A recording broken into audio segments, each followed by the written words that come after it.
Welcome to Bloomington Today. I'm Lori Schulte. Thanks for joining us. First, we bring you the buzz for the week of December 16th through the 22nd, and we're starting off with a wrap on a recent city council meeting. There was a human rights proclamation, grant money was accepted, but first, the swearing in of new police officers.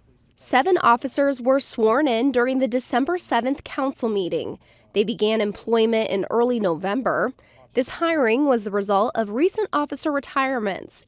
The new officers completed 5 weeks of orientation training. Now, they formally head off to 16 to 20 weeks of field training.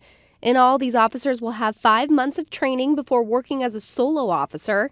Each officer had at least 3 years of prior law enforcement experience.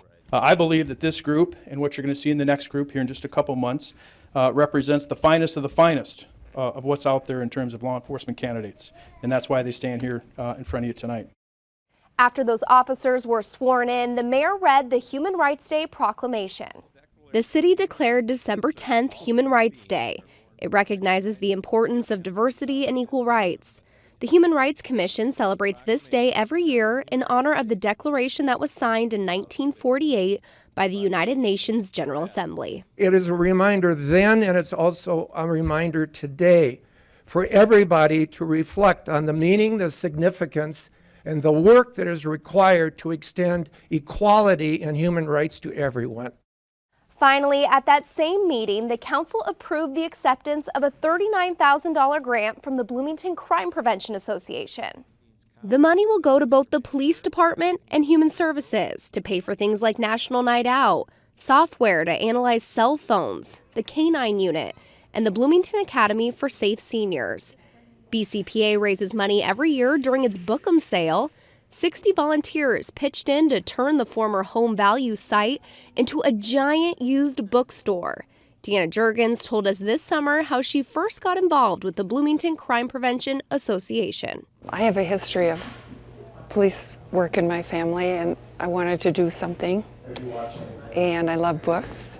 So one day it was raining, and I asked my husband if he could come and help, and the rest is history.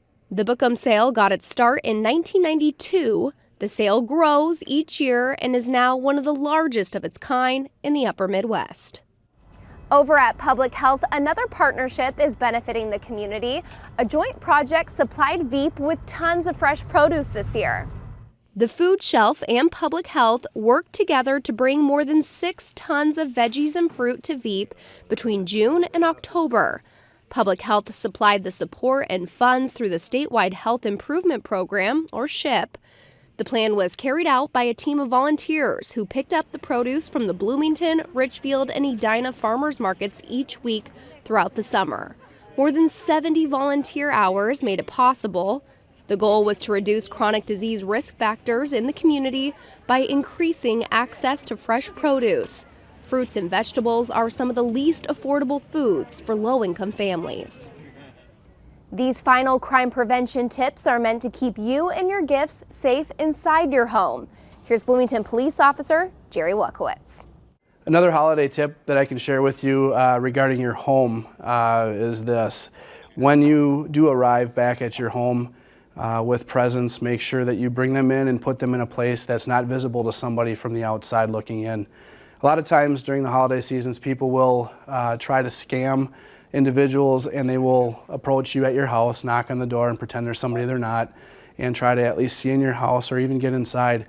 Especially with children during this time, make sure that you tell your children that they should come get you to answer the door. Make sure that when you leave, you lock your doors, turn your alarms on, and notify neighbors if you're going to be gone for long periods of time so they can also watch your house. And if you have mail piling up or things like that, they can take it in for you. Especially packages, things like that sit on doorsteps for periods of time. It's often an indicator that someone's not there, and it makes an opportunity for a burglar to come and case your house or actually break in. That is the buzz on Bloomington Today for the week of December 16th through the 22nd. If you would like to watch other stories from the show, go to this week's playlist. There you'll find a story on the boutique at Creekside, a place that may help you check off those items on your gift list. There's also a piece on a holiday performance by a local dance group. Check those out, and thanks for watching.